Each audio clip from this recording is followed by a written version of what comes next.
ನಮಸ್ಕಾರ ಸ್ನೇಹಿತರೆ, ತಮ್ಮೆಲ್ಲರಿಗೂ ಮತ್ತೊಂದು ಅತ್ಯಂತ ಉಪಯುಕ್ತ ಮತ್ತು ಅವಶ್ಯವಾದ ಪೇರೆಂಟಿಂಗ್ ವಿಡಿಯೋಕ್ಕಾಗಿ ಸ್ವಾಗತ.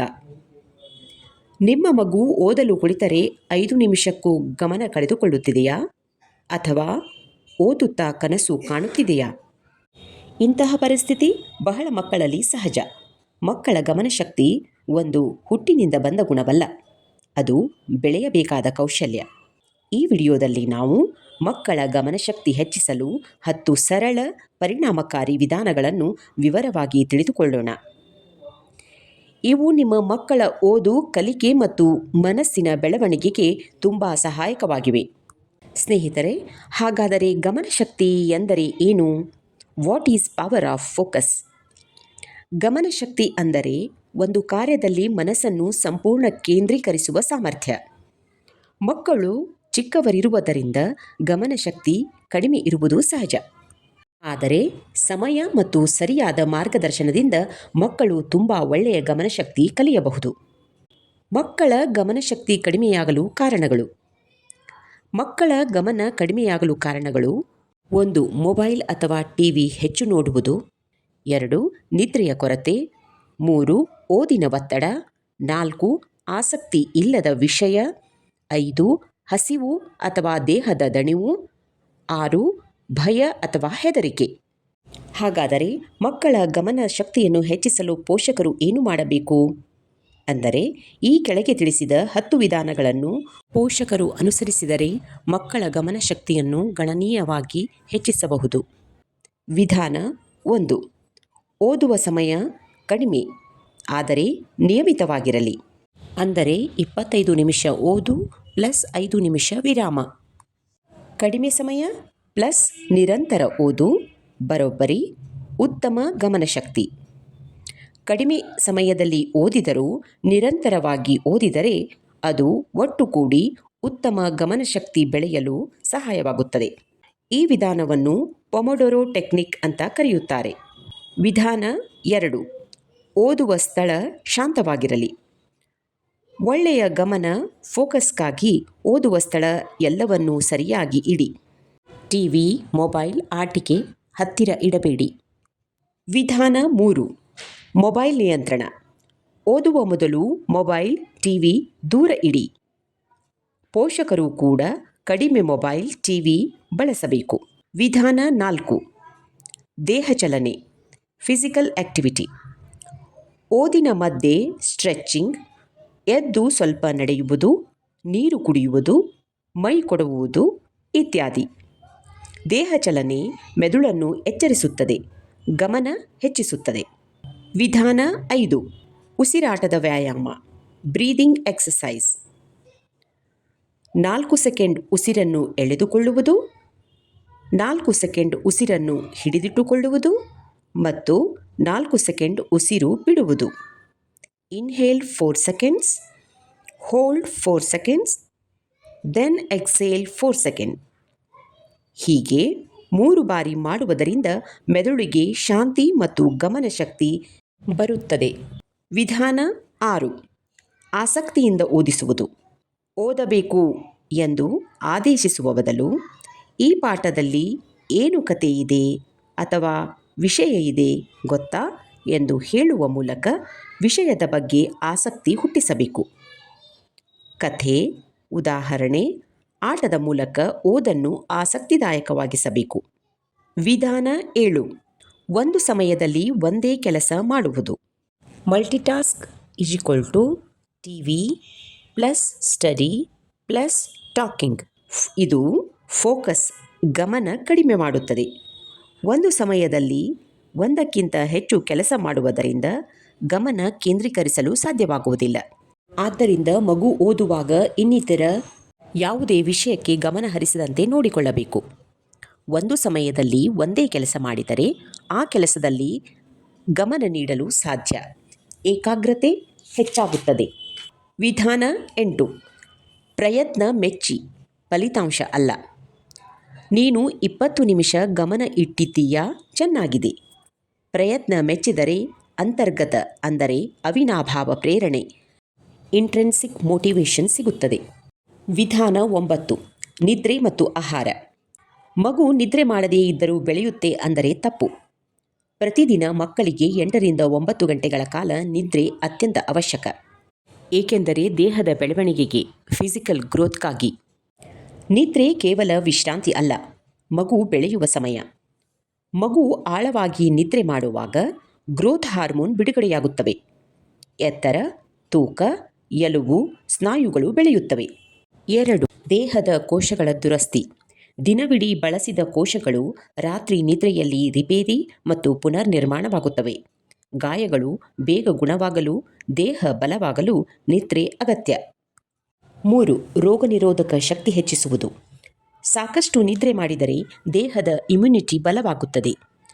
ಮಗು ಪದೇ ಪದೇ ಕಾಯಿಲೆಗೊಳಗಾಗುವುದನ್ನು ತಡೆಯುತ್ತದೆ. 4. ಶಕ್ತಿ ಸಂಗ್ರಹವಾಗುವುದು. ನಿದ್ರೆಯ ಸಮಯದಲ್ಲಿ ದೇಹ ಶಕ್ತಿಯನ್ನು ಸಂಗ್ರಹಿಸುತ್ತದೆ. ಬೆಳಿಗ್ಗೆ ಎದ್ದ ತಕ್ಷಣ ಮಗು ಚುರುಕಾಗಿ ಆಕ್ಟಿವ್ ಆಗಿರಲು ಇದು ಕಾರಣ. 5. ಬೆಳವಣಿಗೆ ಹಾರ್ಮೋನ್ ಬಿಡುಗಡೆಯಾಗುವುದು. ಮಕ್ಕಳು ಆಳವಾದ ನಿದ್ರೆಯಲ್ಲಿರುವಾಗ ಗ್ರೋತ್ ಹಾರ್ಮೋನ್ ಹೆಚ್ಚು ಬಿಡುಗಡೆಯಾಗುತ್ತವೆ. ಇದೇ ಹಾರ್ಮೋನ್ಗಳು ಎತ್ತರ, ತೂಕ, ಎಲುಬು ಮತ್ತು ಸ್ನಾಯುಗಳ ಬೆಳವಣಿಗೆಗೆ ಮುಖ್ಯ. 6. ಹಾರ್ಮೋನ್ ಸಮತೋಲನ. ನಿದ್ರೆ ಕಡಿಮೆಯಾದರೆ ಹಸಿವು, ತೂಕ, ಮನಸ್ಥಿತಿ ನಿಯಂತ್ರಿಸುವ ಹಾರ್ಮೋನ್ಗಳು ಗೊಂದಲವಾಗುತ್ತವೆ. ಇದರಿಂದ ದೈಹಿಕ ಬೆಳವಣಿಗೆಗೆ ಅಡ್ಡಿಯಾಗಬಹುದು. 7. ಎಲುಬು ಮತ್ತು ಸ್ನಾಯುಗಳು ಬಲವಾಗುವುದು. ಸಾಕಷ್ಟು ನಿದ್ರೆ, ಬರೋಬ್ಬರಿ ಬಲವಾದ ಎಲುಬುಗಳು, ದೃಢವಾದ ಸ್ನಾಯುಗಳು ಮತ್ತು ಉತ್ತಮ ದೇಹದ ಆಕಾರ. 8. ಮೆದುಳಿನ ಕಾರ್ಯಕ್ಷಮತೆ ಮತ್ತು ಕಲಿಕೆಗೆ ನೆನಪಿನ ಶಕ್ತಿ, ಗಮನ ಹರಿಸುವುದು ಮುಖ್ಯ. ಇವೆಲ್ಲ ಉತ್ತಮ ನಿದ್ರೆಯಿಂದ ಮಕ್ಕಳಿಗೆ ಸಿಗುತ್ತವೆ. 9. ಮಾನಸಿಕ ಆರೋಗ್ಯ ಮತ್ತು ನಡವಳಿಕೆ.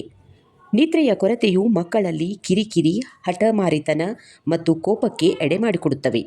ಉತ್ತಮ ನಿದ್ರೆ ಅವರ ಮನಸ್ಥಿತಿಯನ್ನು, ಸಂತೋಷವಾಗಿಡಲು ಮತ್ತು ಒತ್ತಡವನ್ನು ಕಡಿಮೆ ಮಾಡಲು ಸಹಾಯ ಮಾಡುತ್ತದೆ. 10. ಬೊಜ್ಜು ತಡೆಗಟ್ಟಲು. Prevents obesity.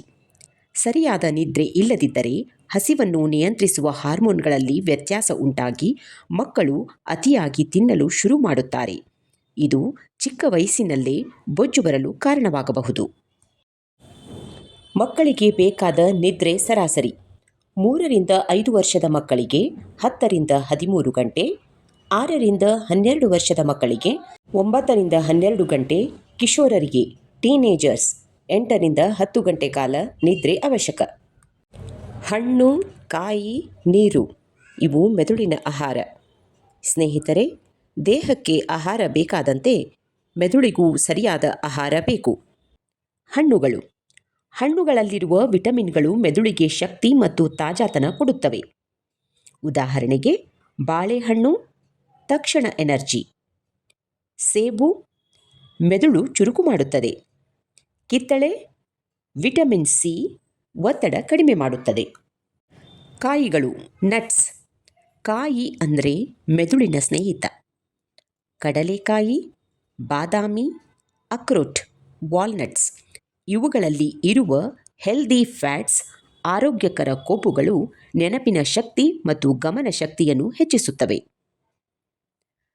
ರಾತ್ರಿ ನೆನೆಸಿದ 2 ಬಾದಾಮಿ ಬೆಳಿಗ್ಗೆ ತುಂಬ ಉಪಯುಕ್ತ.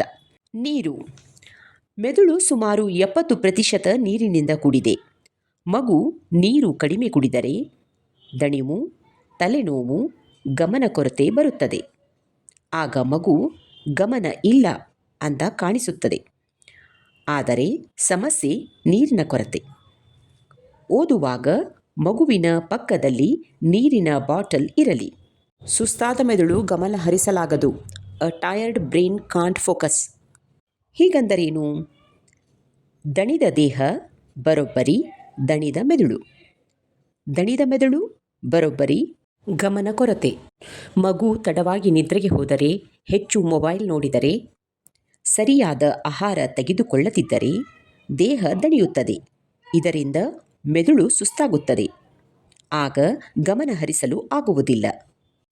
ಅಂದರೆ ಮಗು ಓದಲು ಕುಳಿತರೂ ಮಗುವಿನ ಮನಸ್ಸು ಓಡಾಡುತ್ತಿರುತ್ತದೆ. ಅದು ಮಗುವಿನ ತಪ್ಪಲ್ಲ, ಅದು ಮೆದುಳಿನ ದಣಿವು. ಸ್ನೇಹಿತರೆ, ಮೊದಲು ಮಕ್ಕಳ ದೇಹ ಮತ್ತು ಮೆದುಳಿಗೆ ಆರೈಕೆ ಕೊಡಿ. ಅದಾದ ಮೇಲೆ ಓದು ಸ್ವಾಭಾವಿಕವಾಗಿ ಬರುತ್ತದೆ. ಒಳ್ಳೆಯ ನಿದ್ರೆ, ಅಧಿಕ್ ಸರಿಯಾದ ಆಹಾರ, ಬರೋಬ್ಬರಿ ಉತ್ತಮ ಗಮನಶಕ್ತಿ. ವಿಧಾನ 10. ಒತ್ತಡವಿಲ್ಲದ ವಾತಾವರಣ. ಒತ್ತಡವಿಲ್ಲದ ವಾತಾವರಣ ಏಕೆ ಮುಖ್ಯ? ಮಕ್ಕಳ ಗಮನಶಕ್ತಿಯ ಬಗ್ಗೆ ನಾವು ಎಷ್ಟೇ ತಂತ್ರಗಳನ್ನು ಬಳಸಿದರೂ ಒಂದು ವಿಷಯ ಸರಿ ಇಲ್ಲ ಅಂದರೆ ಎಲ್ಲವೂ ವ್ಯರ್ಥವಾಗುತ್ತದೆ. ಅದು ಒತ್ತಡ ತುಂಬಿದ ವಾತಾವರಣ. ಮಗು ದಿನಪೂರ್ತಿ ಗದರಿಕೆ, ಕೂಗು, ಹೋಲಿಕೆ ಇವುಗಳ ಮಧ್ಯೆ ಇದ್ದರೆ ಅದರ ಮನಸ್ಸು ಸದಾ ಭಯ ಮತ್ತು ಗೊಂದಲದಲ್ಲೇ ಇರುತ್ತದೆ. ಭಯದಲ್ಲಿರುವ ಮೆದುಳು ಕಲಿಯಲು ಸಾಧ್ಯವಾಗುವುದಿಲ್ಲ, ಗಮನಹರಿಸಲು ಸಾಧ್ಯವಾಗುವುದಿಲ್ಲ, ನೆನಪಿಟ್ಟುಕೊಳ್ಳಲು ಸಾಧ್ಯವಾಗುವುದಿಲ್ಲ. ಆದ್ದರಿಂದ ಕೂಗು, ಶೌಟಿಂಗ್ ಏಕೆ ಹಾನಿಕಾರಕ? ಓದುವಾಗ ಭಯ ಕಾಡುತ್ತದೆ. ಭಯದಿಂದ ಓದಿದ ಮಗು ಕೇವಲ ಮುಗಿಸಲು ಓದುತ್ತದೆ, ಅರ್ಥ ಮಾಡಿಕೊಳ್ಳುವುದಿಲ್ಲ. ಹೋಲಿಕೆ, ಕಂಪ್ಯಾರಿಸನ್ ಮಾಡುವ ಪರಿಣಾಮ. ಅವನು ನೋಡಪ್ಪ ಎಷ್ಟು ಚೆನ್ನಾಗಿ ಓದುತ್ತಾನೆ, ಅವಳೋ ಎಷ್ಟೋ ಶಾಂತ ಮಗು. ಈ ಮಾತುಗಳು ಮಗುವಿನ ಮನಸ್ಸಿನಲ್ಲಿ ಒಂದು ಪ್ರಶ್ನೆ ಹುಟ್ಟಿಸುತ್ತವೆ. ನಾನು ಸರಿಯಾಗಿಲ್ಲವೇ? ಇದು ಗಮನಶಕ್ತಿಯನ್ನು ಕಡಿಮೆ ಮಾಡುತ್ತದೆ, ಏಕೆಂದರೆ ಮಗು ಓದುವುದಕ್ಕಿಂತ ತನ್ನ ಬಗ್ಗೆ ಯೋಚಿಸುತ್ತದೆ.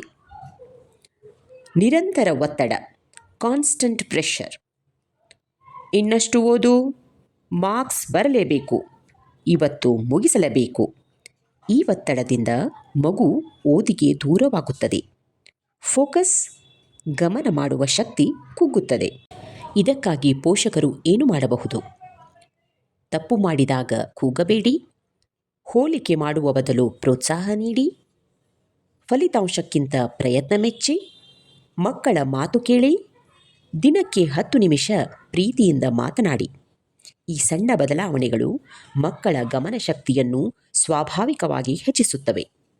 ಹಾಗಾದರೆ ಸ್ನೇಹಿತರೆ, ಶಾಂತ ಮತ್ತು ಪ್ರೀತಿಯ ವಾತಾವರಣ ಏನು ಮಾಡುತ್ತದೆ ಗೊತ್ತಾ? ಪ್ರೀತಿ ತುಂಬಿದ ವಾತಾವರಣದಲ್ಲಿ ಮಗು ಸುರಕ್ಷಿತ ಎನಿಸುತ್ತದೆ.